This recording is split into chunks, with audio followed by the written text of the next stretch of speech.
So, as just about all of us know, here's SN10 waiting in the wings right beside SN9 right before it took flight.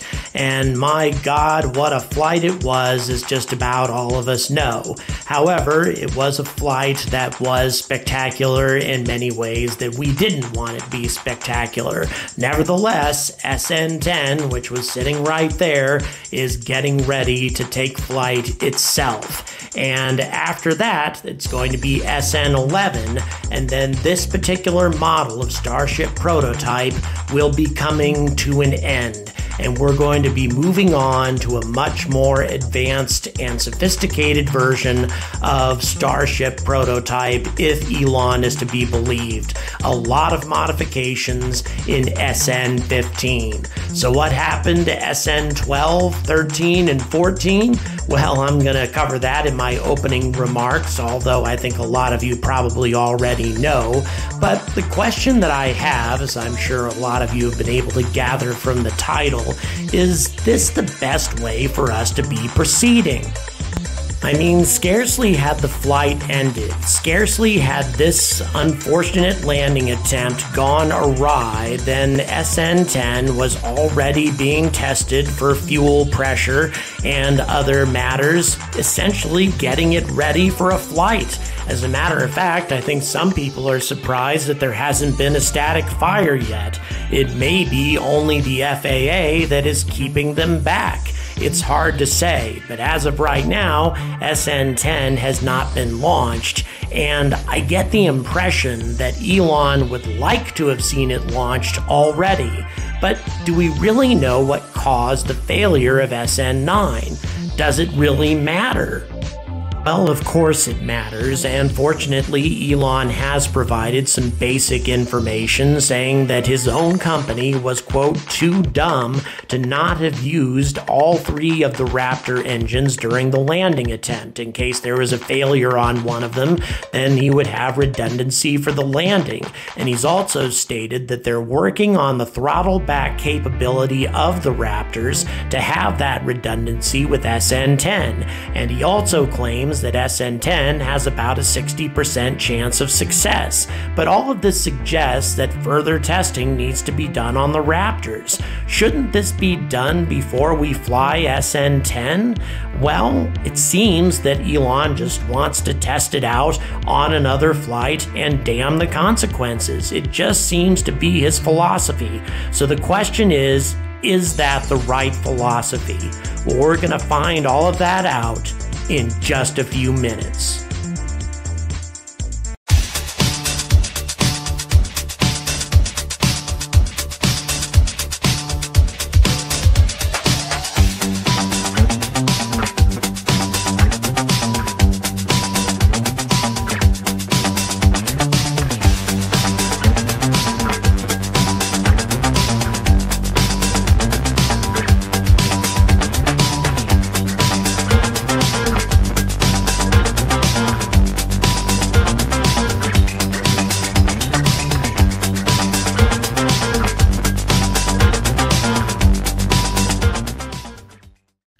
Good morning, and welcome to another episode of The Angry Astronaut. So, as you could probably tell from the introduction, I'm going to be taking on the Starship head-on, not in terms of whether or not it's a viable vessel for us to explore the solar system, not as to whether or not it's the best way for us to colonize Mars and other places throughout the solar system. I thoroughly believe in the Starship as far as that's concerned. The only question is, how are we proceeding with the testing? And I say we, SpaceX, obviously, as I've said before, I have nothing to do with them or what they're doing, their decision-making, that sort of thing. But they do go about things entirely different than everybody else. It's damn the consequences, full speed ahead. And if it wasn't for the FAA, they'd probably move forward even faster. Now, lots of people certainly favor this approach, and in many ways, I do as well. But we still need to ask the question. I think the question needs to be asked. Are we actually pushing too fast? As far as I know from what's been released thus far, but of course, SpaceX may privately know a lot more about this. In fact, I'm sure they do. We don't know what happened with the Raptor engine failing to fire on SN9. We can't honestly say what happened with that landing attempt and why the engine failed to fire, which of course was the cause for the crash, the failed landing. So have we fully investigated it? Has SpaceX gone into extreme detail on this to make sure that this doesn't happen with the Raptor again? Or are they just plowing ahead and, like I said, damn the consequences? Because it has actually been reported, in fact, I believe Elon may have stated this publicly, that the early versions of the SN, that is to say SN8, SN9, SN10, etc., were only intended to test out the aerodynamic qualities of the Starship, to see to it, rather, that this ship could actually maneuver its way back to a specific location on Earth and, well, not land, but at least put itself roughly where it was supposed to go. And that was really the only intention of this particular model. So now we're moving on to the next model, and therefore after SN11, 12, 13, and 14 have been canceled, and we're moving straight to 15, which is going to have a lot of other equipment installed. Once again, it's a little cryptic. You're going to see some of my theories as to what might be involved with SN15 and beyond, but still we're moving straight to that before we know whether or not we're going to be able to have the landing procedure perfected, or at least stick one landing before we move on to this new model. Is this the best way to proceed? Well, I'm going to delve into that, to the positives and negatives, and of course there is going to be some theory behind all of this because, as I said before, I'm not involved with the inner workings of SpaceX. There are things that they know doubtlessly that I don't, but still we're going to delve into that and what the positives and negatives of the current process are and whether or not we really should be doing things this way, and we're going to do all of this right now. This is the ULA Vulcan Centaur booster stage, the core essentially of the new Vulcan rocket being delivered to Cape Canaveral just a few days ago. And it may seem insane for me to start out a video about SpaceX with some pictures of a ULA rocket, but it's actually very, very crucial. And I'd ask you to hang in there with me on this because the Vulcan Centaur could be a big part of why SpaceX is moving forward so swiftly.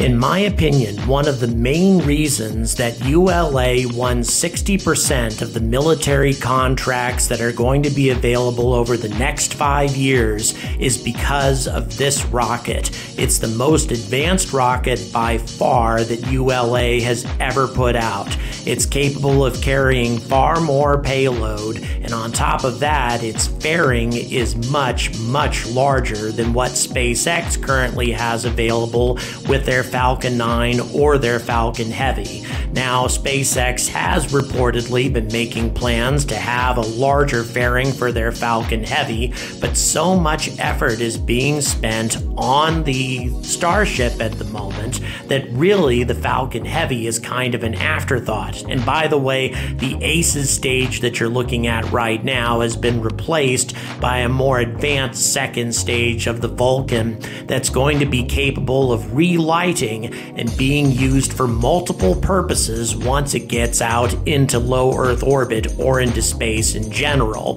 giving it a lot more functionality than the second stage of the Falcon Heavy. Therefore, the Vulcan, once it is fully matured, has the capability of becoming a very, very significant threat to the Falcon Heavy. And now you're looking at the reusability of its engines, which aren't going to come around until 2024, but still, that's only 3 years away. And as you can see here, they're also copying the whole concept of on-orbit refueling. All of a sudden, ULA is poised to jump into the world of commercialized space in a big way, and you just saw asteroid mining, commercial space stations, and all of this made possible by this new, far more advanced rocket than what they used to have. And check it out, less than $100 million per launch, which pretty much matches the capability of the Falcon Heavy. And by the way, if all goes according to plan, this rocket's first mission is going to take the Peregrine lander all the way to the moon in this year, 2021. So by the end of this year, ULA may very well be sitting in the driver's seat when it comes to rocket capabilities. And once again, I'm going to show you the fairing sizes.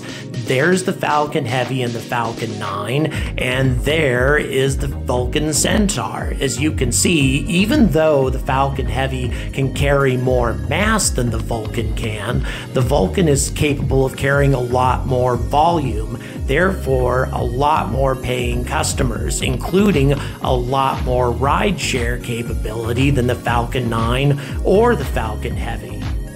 And as you may recall, Elon did not like losing 60% of the US military business to ULA, not one little bit. As a matter of fact, he launched a lawsuit over the whole thing, which he lost. So he could very well be pushing the Starship to its limits in order to have a vessel that simply blows away the competition, especially ULA, to make damn sure that he wins these contracts in the future.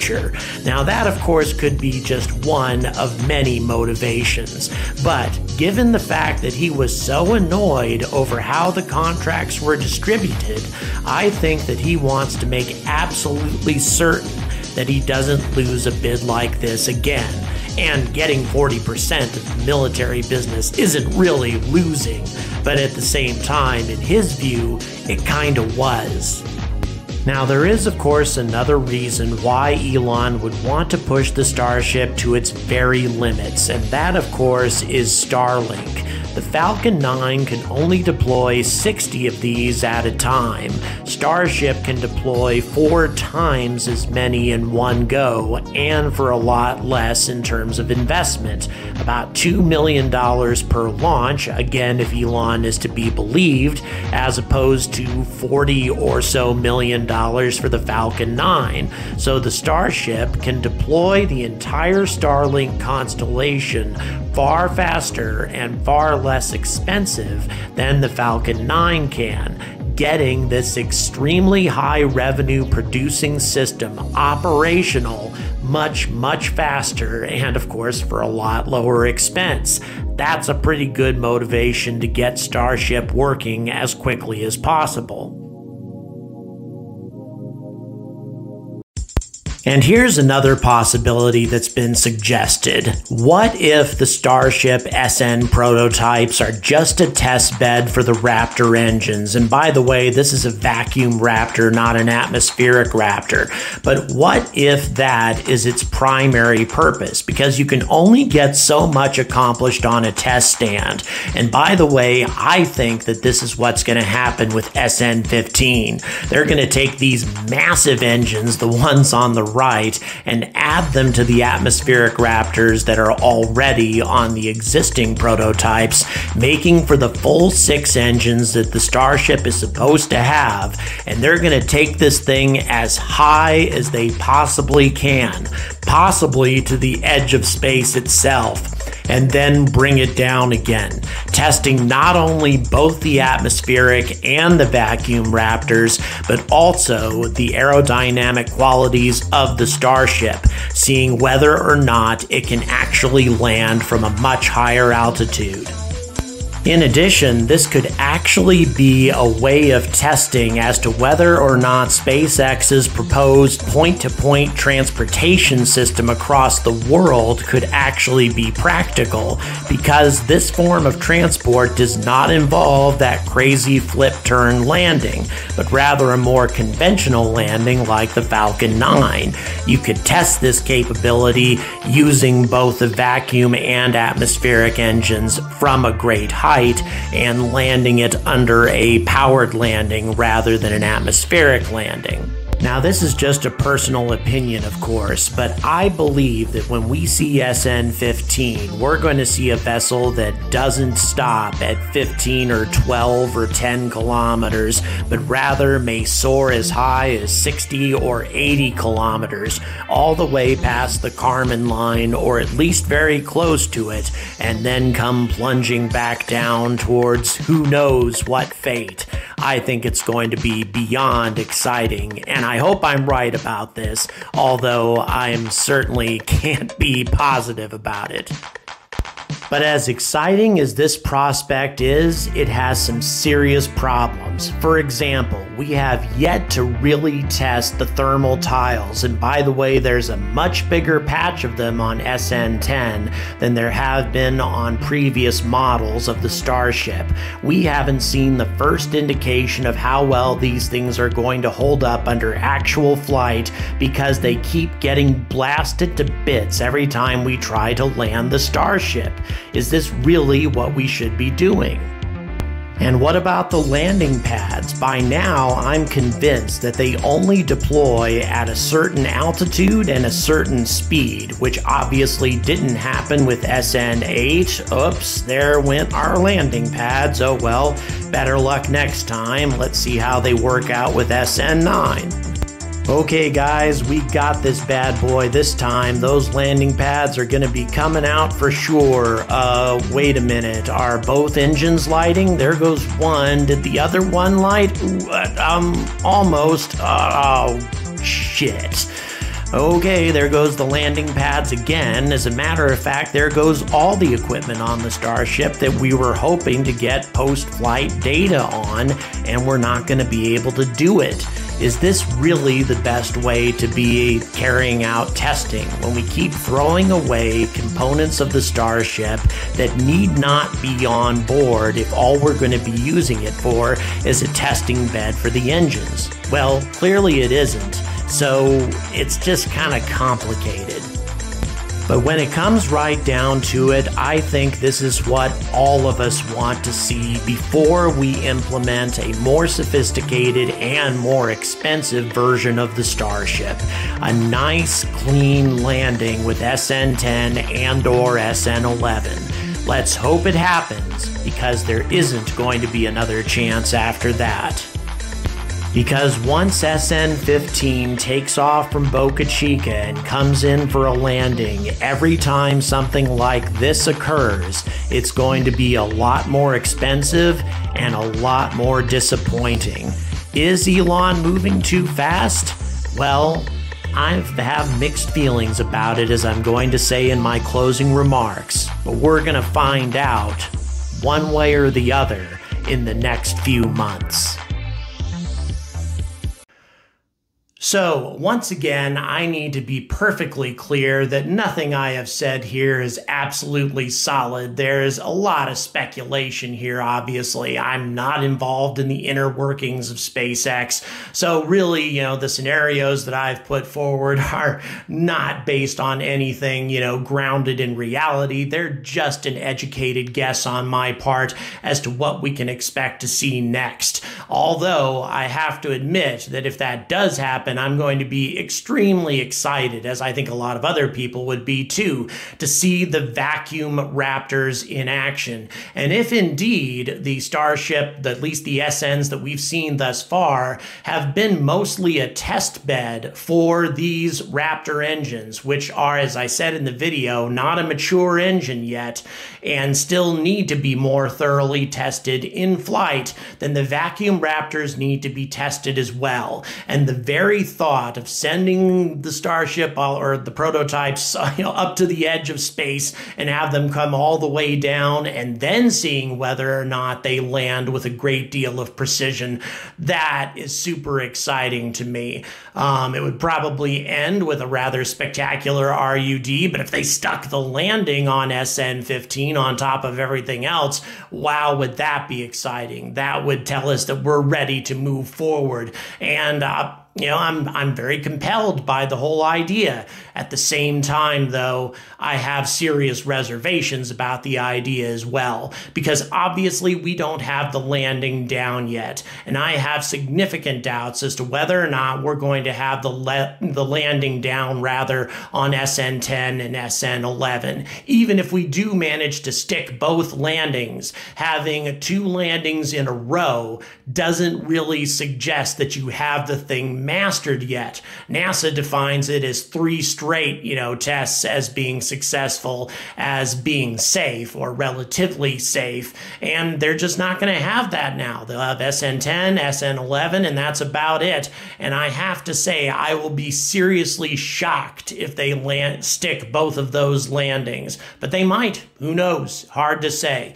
But I do think that it's extremely important. There's a major part of me that thinks it's important that we get the landing down before we put a lot more expensive equipment on the Starship. A fair amount has already been lost, just the heat tiles, amongst many other things that we've lost, the landing pads, etc., that have never actually been tested because we've never really had an actual landing attempt. The vessel has always come in too fast before anything could even really be deployed, before anything could really be significantly, attempted. So I have my doubts as to whether or not SN10 is actually going to stick the landing. It may land upright, but I think it's probably going to totter and fall over or something. That's my guess.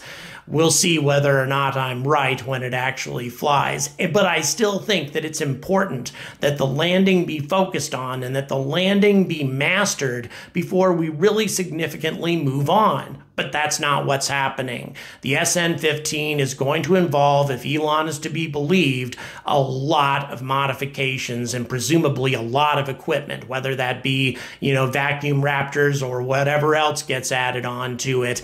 It's still going to involve a lot of other expensive equipment and a lot of man hours to put these things out, which may just go up in flames when they land. Is that really the way to proceed? I mean, nobody else would even think of proceeding that way, but this is the way SpaceX does things. Is it the best way? I must say that I have mixed feelings about the matter, and I'm going to leave it at that. So if you enjoy this way of summarizing what's going on with SpaceX or anything else that's going on in manned spaceflight or unmanned spaceflight for that matter, because I'm going to have some things to say about Perseverance as well here very shortly. If you like the way I do things, there are many ways to support me, and I'm going to Texas soon, both to Houston and Boca Chica, and I could certainly use your support in carrying that out, and I promise to bring back some very good content for you. So until SN15 flies, this new version of the Starship, and we get to see it in all of its glory, whatever form that glory may take, I urge all of you to stay angry about space.